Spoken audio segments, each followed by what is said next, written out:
Bismillahirrahmanirrahim.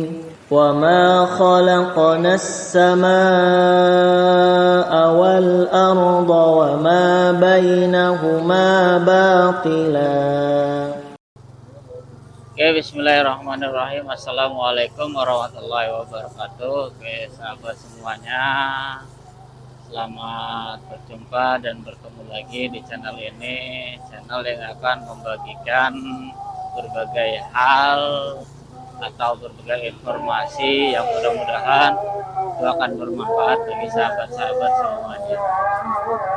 Oke, sahabat-sahabat semuanya, masih dalam suasana bulan puasa dan mendekati lebaran. Bagi sahabat yang baru saja melihat channel ini, silakan untuk subscribe, like, dan komentarnya yang positif agar channel ini berkembang. Dan jangan lupa tonton video ini sampai selesai supaya tidak terjadi kesalahpahaman dalam pembahasan di video ini. Oke sahabat semuanya, bersama saya Abdul Basit, insya Allah pasti bermanfaat.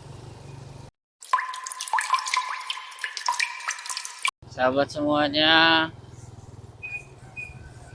kita orang Indonesia sudah pasti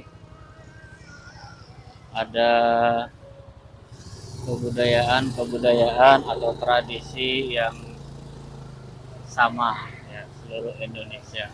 Dan ini pada saat bulan Ramadan dan pada bulan Lebaran ada sebuah tradisi atau kebiasaan dari masyarakat Indonesia adalah membuat ketupat. Jadi pembahasan sekarang adalah tentang ketupat. Oke sahabat ya, seperti diketahui ketupat ini tidak ada di negara lain. Ketupat hanya ada di Indonesia. Lihat aja coba, di negara-negara lain memang ada gambar-gambarnya. Kalau pas Ramadan ada gambar ketupatnya. Hanya Indonesia, karena memang cuma Indonesia yang punya ketupat ini. Nah, jadi dalam hal ini saya mengambil sebuah sejarah ya, sejarah dari ini orang-orang Jawa ini, atau yang sering kita kenal di sini adalah tentang Wali Songo, ya, wali yang 9. Nah, wali ini ada satu wali yang namanya Sunan Kalijaga. Yang menurut sejarahnya yang memperkenalkan tentang ketupat itu adalah wali Sunan Kalijaga. Seperti itu ya. Jadi Sunan Kalijaga memperkenalkan tentang ketupat. Apa itu artinya ketupat dan apa itu artinya lepet. Itu bersandingnya seperti itu. Ada ketupat, ada lepet. Makanya apa itu artinya ketupat dan apa itu artinya lepet. Oke sahabat, langsung saja. Sunan Kalijaga mengajarkan, karena orang-orang Jawa itu masih kental dengan budayanya, masuklah dalam sebuah budaya dan tradisi yang ada di orang Jawa, masuklah yang namanya ketupat. Sunan Kalijaga itu membagi setelah puasa dan sesudah puasa itu dengan 2 ba'da atau 2 bodo itu dua lebaran, maksudnya satu sebelum lebaran dan kedua ada sebelum lebaran dan pas lebaran, yang keduanya adalah setelah lebaran. Satu yang bodo ini adalah yaitu ketika puasa kita kan begitu lebaran ya, oh iya krim. Dan yang keduanya adalah setelah lebaran. Jadi ada perilaku-perilaku yang harus dilakukan oleh orang-orang muslim pada waktu itu, yaitu 2 bodo atau 2 ba'da. Ya, apa yang harus dilakukan? Nah, inilah sahabat-sahabat pemahaman tentang apa itu artinya ketupat. Ketupat itu adalah artinya ngaku lepat dan papat tingkah laku. Ya, silakan di slide-nya ada dilihat. Jadi ngaku lepat bahwa pada saat kita setelah puasa dan masuk lebaran, kita harus mengakui kesalahan-kesalahan yang pernah kita lakukan. Dan ini berhubungan dengan video saya yang sebelumnya, bagaimana orang-orang Jawa nih khususnya melakukan sungkeman sebagai rasa dan tanda minta maaf kepada orang-orang yang lebih tua ataupun yang lebih muda dengan bahasa-bahasa yang memang sudah mereka ajarkan ya. Banyak sebetulnya ya, ini hanya beberapa aja dari video yang sebelumnya, ada 10 bahasa-bahasa orang Jawa dalam sungkeman. Ini adanya ngaku lepat ya. Makanya mereka menjunjung tinggi soal itu. Mereka sangat hormat terutama kepada orang-orang tua gitu. Dan untuk kepada anak-anak yang lebih muda, mereka sangat menghargai. Makanya budaya ini cocok diterapkan untuk di Indonesia gitu. Mau apapun agamanya dan mau apapun budayanya gitu. Terus selanjutnya adalah empat tingkah laku, yaitu pertama lebaran ya. Nah, di sini ada di slide ya, ada lebaran, terus leburan, terus luberan, atau satu lagi apa ya, saya lupa. Nah, lihatlah di slide-nya ya. Intinya memang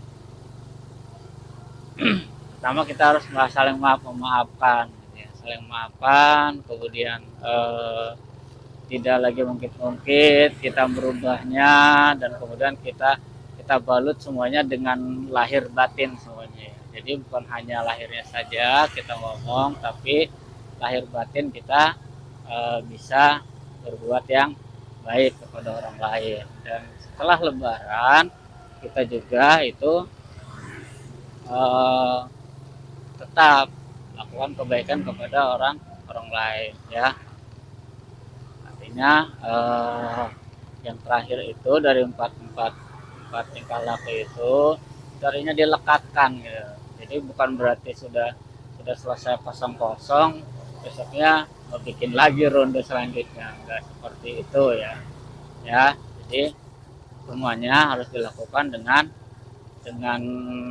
tulus ikhlas gitu ya, lahir dan batin. Makanya diharapkan orang-orang yang setelah lebaran itu bisa seperti bayi yang baru lahir, seperti yang diajarkan oleh orang-orang Islam atau ajaran-ajaran Islam. Oke, selanjutnya kenapa harus pakai janur? Kalau disilahkan, janur itu di bahasa ada ja'a nur. Ja'a itu datang, nur itu cahaya. Nah, berarti itu ada cahaya ya, cahaya yang akan datang kepada kita, memancarkan nanti berpancar kepada kita gitu. Kenapa itu? Kenapa pakai janur? Terus kalau kita lihat bahan yang kita buat untuk ketupat itu adalah beras yang kemudian direbus, nah, kemudian matang. Nah, kalau kita belah, maka dalamnya itu akan putih. Nah, itu menandakan bahwa putih bersih. Nah, itu yang saya bilang tadi, di luarnya kita sudah mendapatkan cahaya dan orang lain pun melihatnya kayaknya kalau bahasa kita auranya atau karismatiknya itu keluar, kita sudah plong, saling memaafkan. Kemudian pas kita sendiri yang melihat ya, karena hati kan urusannya minimal dengan kita sendiri, kita melihat hati kita dibelah tuh bersih, betul-betul bersih, bukan cuma casingnya doang yang bersih, tapi betul-betul bersih, menyatakan bahwa memaafkan itu bukan cuma di mulut tapi sampai ke dalam hati. Nah, selanjutnya apa itu lepet? Nah, lepet ini sebagai tanda bahwa itu perekat gitu ya, perekat gitu. Makanya kelanjutannya setelah udah bersih, nah, lepet ini adalah perekat gitu. Ya, perekat udah jangan dihilang-hilangin lagi, ya udah dilem ya udah gitu. Jadi jangan dibongkar-bongkar lagi, jangan diungkit lagi semuanya semuanya sudah hilang aja seperti itu. Oke, sahabat semuanya, itulah pembahasan kenapa orang-orang Indonesia itu sangat kental dengan ketupat koper. Oke, sahabat semuanya, itu saja hal yang disampaikan. Mudah-mudahan bermanfaat. Jangan lupa subscribe, like, dan komentar yang positif. Serta terima kasih sudah melihat video ini sampai selesai. Dan sampai jumpa lagi di video yang berikutnya. Dan saya akhiri. Wassalamualaikum warahmatullahi wabarakatuh. Hey there. Subscribe to my channel. And also press this bell icon.